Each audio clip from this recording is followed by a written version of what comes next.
আঘাতজনিত ব্যথা বা রোগে অমৃততুল্য ফল দেয় আর্নিকা মন্টেনা, এ কথাটি আমরা সকলেই জানি। কিন্তু আমরা এটা কি জানি যে বাতের ব্যথায় আর্নিকা কী লক্ষণ প্রকাশ করে, অথবা অতীতের কোনো দুর্ঘটনা রোগী মনের মধ্যে গেঁথে রাখলে যে পাগলামি লক্ষণ শুরু হয় তার বৈশিষ্ট্য কী? যদি আমরা উক্ত প্রশ্নগুলোর উত্তর খোঁজার চেষ্টা করি বা জানি, তবেই আর্নিকা প্রয়োগ করে আমরা ক্রনিক ডিজিজ আরোগ্য করতে পারব। এর রোগী রক্ত প্রদান, মোটাসোটা ও বেটে প্রকৃতির হলেও এমন কয়েকটি মানসিক লক্ষণ রয়েছে যার মাধ্যমে জটিল থেকে জটিলতর রোগ আরোগ্য করা যায়। আজকের ভিডিওতে রেমিডিটির 5টি মানসিক লক্ষণ সম্পর্কে এমন কিছু গুরুত্বপূর্ণ তথ্য আপনাদের সামনে এক্সপ্লেন করে শোনাবো, যাতে জটিল রোগ আরোগ্য করতে বিশেষ সুবিধা হয়। ভিডিওটি ভালো লাগলে লাইক, কমেন্ট, শেয়ার করবেন এবং আপনি যদি এই চ্যানেলে নতুন এসে থাকেন তাহলে চ্যানেলটিকে সাবস্ক্রাইব করে রাখবেন পরবর্তীতে নতুন ভিডিওর নোটিফিকেশন সবার আগে পাওয়ার জন্য। এবার আমাদের এই আর্নিকা মন্টেনার মাত্র 5টি মানসিক লক্ষণ রয়েছে। ঔষধ সিলেকশন করতে এগুলোর গুরুত্ব অপরিসীম। তাই আপনাদের কাছে আমি রিকোয়েস্ট করব, আপনারা ভিডিওটি না টেনে যদি এই মানসিক লক্ষণগুলো একটু মনোযোগ দিয়ে শোনেন, প্রয়োজন বোধে আপনার খাতায় বা ডায়েরিতে মেইন হেডিংগুলো লিখে নেন, তাহলে কিন্তু আপনার ক্রনিক রোগ আরোগ্য করতে বিশেষ সুবিধা হবে। তাছাড়া একটি বিশেষ কথা হলো যে এই মানসিক লক্ষণগুলো একটু বোঝার বিষয়, একটু মনোযোগ দিয়ে শোনার বিষয়। তাই অনুরোধ করব আপনারা এগুলো মনোযোগ দিয়ে শুনবেন। যাই হোক, নাম্বার 1 মানসিক লক্ষণ রয়েছে স্পর্শে ভীতি। তার মানে আর্নিকার রোগীরা কিন্তু স্পর্শ মানে টাচ করলে ভয় পায়, ওরা টাচে ভীষণ ভীতি হয়। আর্নিকার রোগীদের এত পরিমাণে স্পর্শে ভীতি থাকে যে বাড়ির সমস্ত ছোট বড় মানুষদের থেকে দূরে থাকতে চায়। সে মনে করে কেউ স্পর্শ করলে তার ভীষণ ব্যথা বেড়ে যাবে, সে ভীষণ ব্যথা পাবে। কেউ কাছে আসতে দেখলে সে দুহাত বাড়িয়ে বাধা দেয় যাতে তার শরীরটাকে স্পর্শ না করে। সব রোগে আর্নিকার এই লক্ষণটি কিন্তু দেখা যায় না।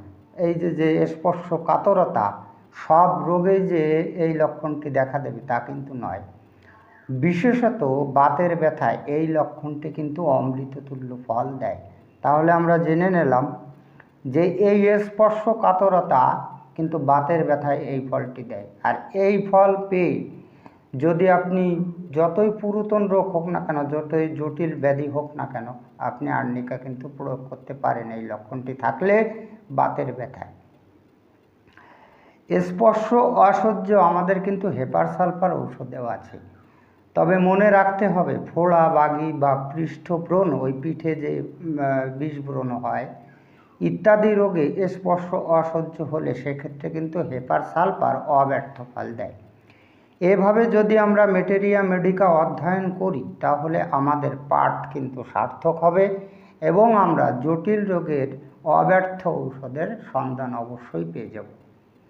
মানসিক লক্ষণ নাম্বার 2, অতীতের দুর্ঘটনা মনে গাঁথা।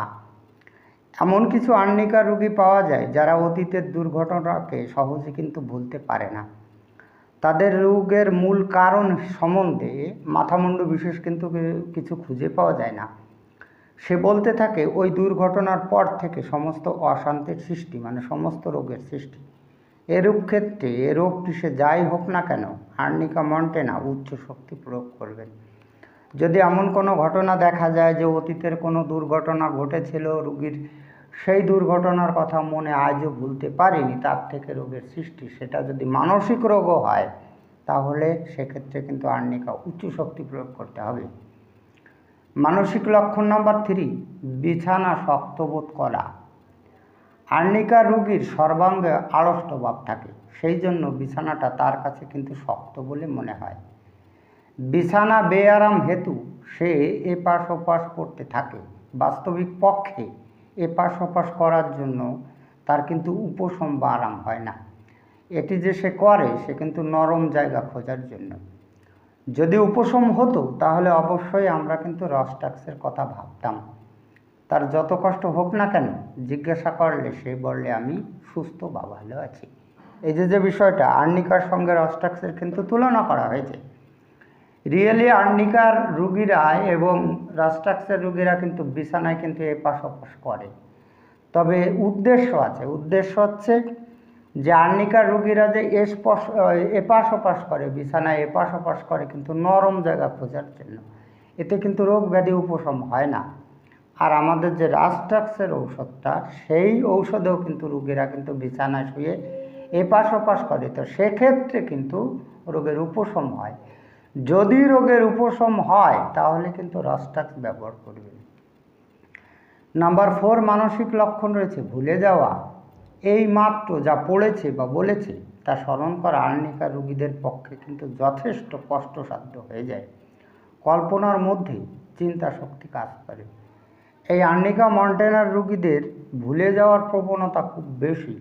তারা কিন্তু কল্পনার রাজ্যে কিন্তু ঘুরে বেড়ায়, অর্থাৎ এই আর্নিকা রোগীরা ভীষণ কিন্তু কল্পনা প্রবণ। ওরা বিভিন্ন ধরনের কল্পনা করতে ভালোবাসে।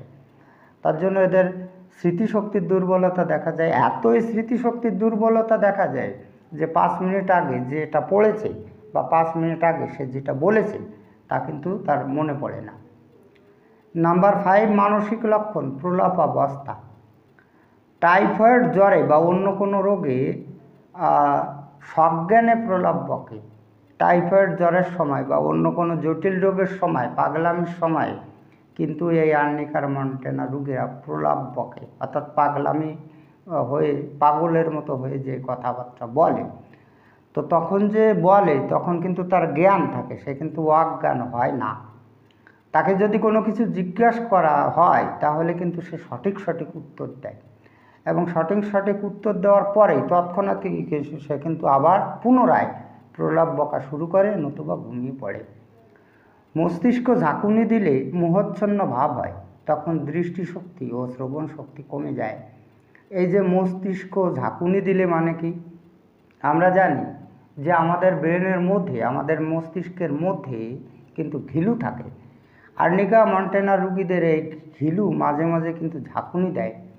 তো ঝাঁকুনি দেয় তখন আপনি বুঝবেন কি করে? তখন কিন্তু রুগীরা বলে আমি চোখে কিছু দেখতে পাচ্ছি না, আমি কানে কিছু শুনতে পাচ্ছি না। অর্থাৎ আর্নিকার রুগীরা যখন তাদের রোগ ব্যাধিগুলো ক্রনিক হয়ে যায় তখন কিন্তু এই মস্তিষ্কে ঝাঁকুনি, এই ঘটনাটা পাওয়া যায়, এবং তাদের সেই সময়টায় দৃষ্টিশক্তি ও শ্রবণ শক্তি কমে যায়। যাই হোক, দেখুন আমি একেবারে সুন্দর আর্নিকা মন্টেনার 5টি মেন্টাল সিমটম সহজ ভাষায় এক্সপ্লেন করে শোনালাম।